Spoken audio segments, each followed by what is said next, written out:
Alright, I'm Chuck Phillips. You know who I am as many videos I've done on this channel. And so what we're looking at is a Whirlpool Duet gas dryer. I've had this about 2 years now, may have been 3, and I bought this used as well. Yeah, I wanted to get a gas dryer. They're just more efficient.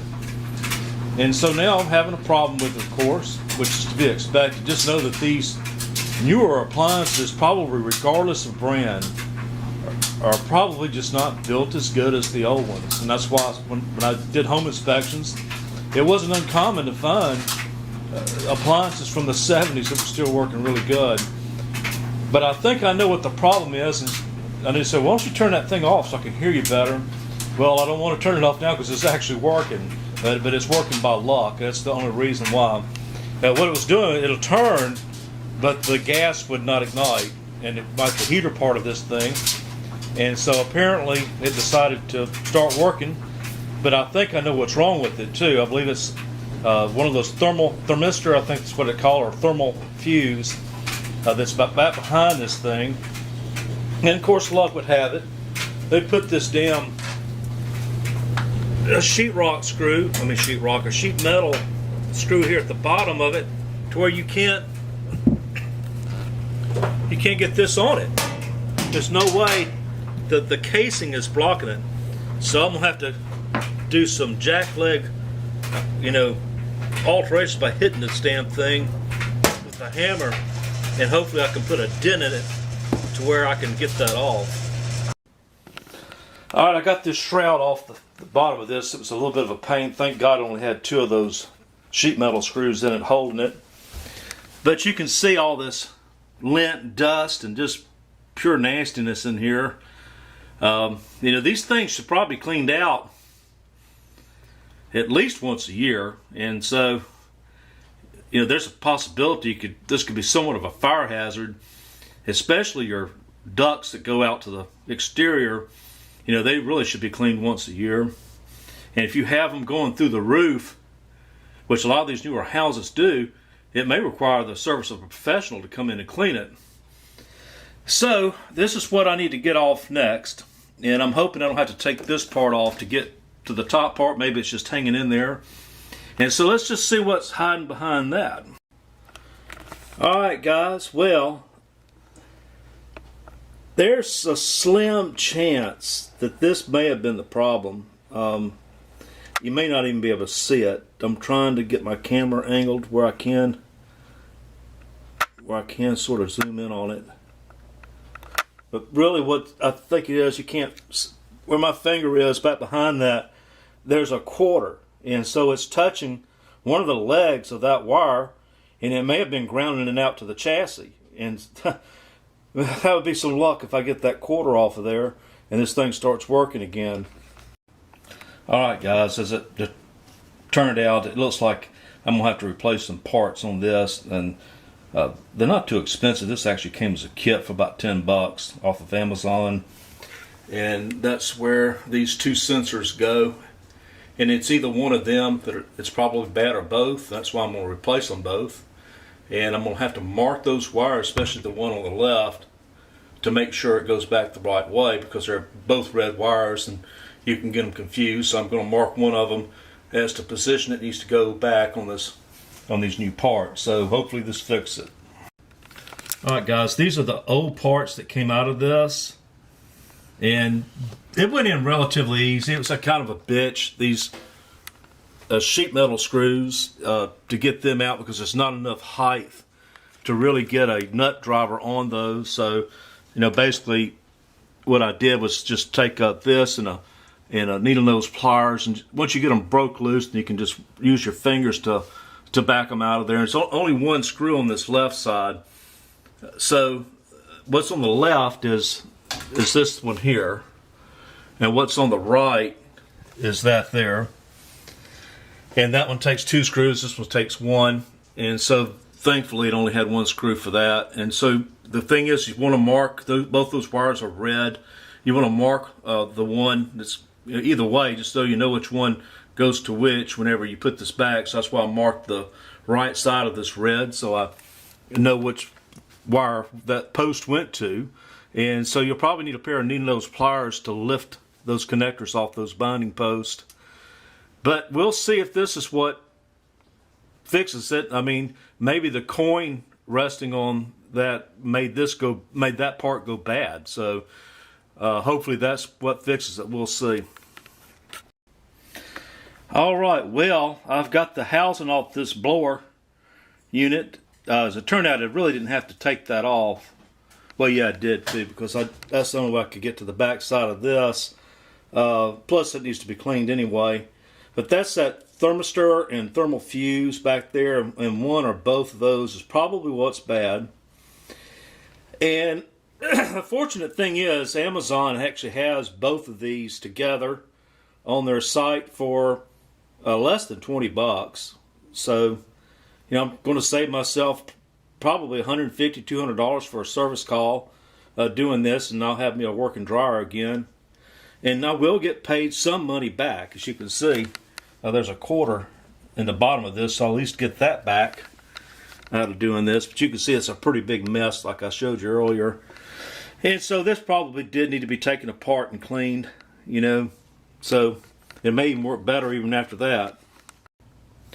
Alright guys, let's see if I've got magic. Let's try it.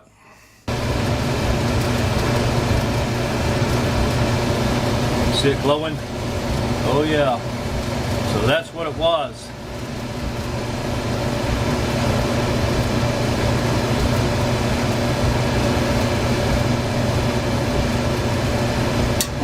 Here we go. We got 5. Alright, well, at least I didn't have to go buy any more parts. This pretty much fixed this sucker. Alright, I'm going to go ahead and stop this now. So when you open up this door, it'll shut this flame down too. So that's a safety thing. Alright, let's go back over this again. When you have this open, there's some dust up there at the top, and about 30% of the fires are started by dryers. It's really not a good idea to run your dryer when you're gone, and just know that as well. Also, you can take this ductwork apart right here and clean it out as well. This really should be cleaned a couple of times a year, and a lot of these newer houses have the ductwork that go up through the attic system. It's something I'm not a big fan of, and it's something that may require a professional to clean as well because of the long vertical run it has to make. And so just know that as well. And so those were those 2 items I talked about earlier, the thermistor and the thermal fuse, which that wasn't the problem there. This is what it was. This is the igniter that was bad in this, and that's where it goes back there. And this is a little bit tough for me to work with because of my big hands. It got me to thinking as well, you girls out there that haven't decided what you want to do getting out of school, this appliance repair might be something you might want to consider doing, because small hands, you can get in this thing and work on this thing a lot better than probably most men can, and it's really something that's not that labor intensive. I don't think you have to do a whole lot of lifting, and I certainly can see where this would be a really good trade for women to get into. I know that when I went to technical college, there were some women there that were taking appliance repair. And so we're looking at the drum down below, and sometimes these belts need to be replaced. And at one point, I thought I was going to have to remove this whole darn drum system to get to this, but fortunately I was able to hold my lips just right and managed to squeeze my hands back through this to work on this. I took some stuff apart that I didn't have to, like that's another component back there that needed to be tested. That tested out okay. I think that's a flame sensor. So it's got all these other sensors there that could be the potential problem with this. But like I say, I tested those with that meter. And this is also the solenoid valve here. This is what opens the gas valve too. And this could have been bad as well. So there's just probably about 5 or 6 things that control this gas furnace that's inside this dryer. Alright, well, at least I can dry clothes now instead of hanging them outside, which you probably can't do anyway because it rains every day. Thanks for taking the time to watch this, guys, and I do recommend these gas dryers over electric, especially since looking at my power bill here lately, which is ridiculous. I don't know where we're headed with all this, guys, but I don't know, maybe natural gas would be the next thing to get outrageous. Take care and thanks for watching. Alright, continue down the road of troubleshooting this gas dryer. And so what you'll need is a multimeter. That's what this is. It's the Klein Tools. They make these pretty inexpensive. I think you can even get these at Walmart. And these are kind of good to have around because you don't really have to be an electronics expert to use a lot of the functions on this. And the real good thing about this, you can test conductivity, you know, just by touching these probes together. Or if you want to see if there's any kind of linkage that's broke on a part, which this is the primary function that we're going to be testing for on this dryer. In fact, it's pretty much all of it. Now, some of it requires ohm resistance, that's on that setting as well. But you can actually kind of learn this yourself. It's not that hard or that complicated. Now, I've made some mistakes doing this, which is to be expected. And that's something I want to point out there as well. I mean, as expensive as things are right now, especially for labor and finding someone in general, you know, a service call out here to get this taken care of could have been well over $200. Now, I made my mistakes by buying the wrong parts, but that's my fault because I should have tested these parts prior to order them. I just knew that it was this thermal fuse, and that's what this is. And this is called a thermistor. And this actually came as a package together. So I just blindly ordered them. I knew that's what the problem was, and I was wrong. And it was 15 bucks, like I say, for the two of them.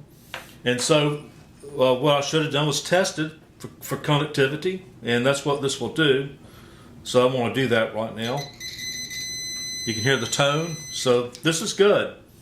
And here we would have to test for the ohm, but it still should have some sort of conductivity, I think. Let's see. No, it's just going to show an ohm setting. I don't have it to the ohm setting on this, so I have to switch it over. But this does test okay, by the way, for the ohm resistance. And so the next thing I went and tested, and this is what I should have tested to begin with, but I guess it wouldn't have mattered if that was bad. This is called the igniter. And like I say, this is a gas dryer. And you can even see it looks like it's a little burned right there. And so you would test this kind of sort of the same way. And that's by putting this in here.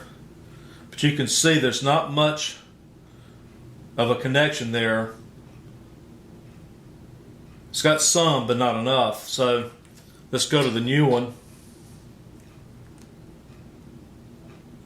You can see up there's a big difference. So I'm fairly confident that the igniter is the problem. At least I hope so. Otherwise I might be ordering some more parts. But the thing is, I mean, like I said earlier, it's hard finding technicians to come out. And even after ordering the wrong parts for this, I'm out 14 bucks. And I guess if this is correct, for all of it, around 30 combined. So I've saved well over $100 doing this myself. And plus I'm able to get it done too.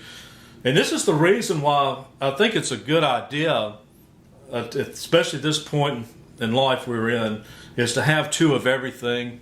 Is to have two dryers, two wash machines, two refrigerators, two air conditioners, primarily because it's also hard to get the appliance itself. And so you can go in some of these stores and they'll have a showroom full of dryers and wash machines, but none of them are available. That's just the floor model. And so that's why I think it's a good idea to have two of everything, because when one appliance goes out, you actually have a backup until you can get around to getting another one. So anyway, I'm going to go ahead and install this and cross my fingers and hope this is it. So just keep watching. Alright guys, I debated whether or not I was even going to have an ending video for this, because when I thought I had it fixed, something else went out on this, and that's why I was kind of taken back by it. I was wondering if I actually fixed the right part. But what happened was I just simply had another part go bad in this within a day of replacing the part that was. And so initially the bad part was this igniter, and that's what it is. It's ceramic, and it's also kind of fragile too, so you got to be careful removing it. That's it way back there in the back. And so there's probably about 6-7 parts to this that can affect the igniter system. And so what I did initially was I replaced these two, thinking it was these. The one on the right is a thermal fuse. This is called a thermosaur, and those are right there. I don't know if my camera back there, you can see it. It's behind there. And so I replaced those first. And as it turned out, that wasn't the problem. So I'm still going to keep them in case I need them in the future. They wasn't that expensive. It's like $10 for both of them. And then after I replaced this igniter, the solenoid was the second thing that went out, and that's those right there. Those are the old ones. When you replace them, you have to replace them both, and they come as a kit of 2. And this is the bracket that holds them in right there. And you can see these little knobs that come out. There's a certain that fits inside that bracket. And you may need to remove these pan head screws so this can pull back in order to get a stubby screwdriver onto these to take it out. So that's what you'll probably need, is one of these. And I would suggest getting a very good magnetic bit set, a pan head bit set like this here, so it'll hold these pan head screws as you try to get them back in the place. And also one of these small stubby wrenches like this, it might be as helpful as well if it's the right size. Needle nose pliers like that, the long ones, might be helpful. And also, basically an offset, for your ratchet there to maybe get some smaller sockets on some of these hard to reach pan heads. But I know it sounds like it was a bitch, but really it wasn't as big a bitch as I thought it was going to be. I mean, it's something, if you have some patience with, you can do. And so let's go back over. There's actually several parts. There's one back there. That's a flame sensor. And so that could be potentially be one that could create a problem. I believe that's another flame sensor there. And that's the igniter. And that was bad. So basically the two bad components was the igniter and these solenoids. And so once I replaced the solenoids there, it started working. So let's just go ahead and fire it up so you can see this thing work. But you can see the igniter starting to glow. It takes it a few seconds for that to get started.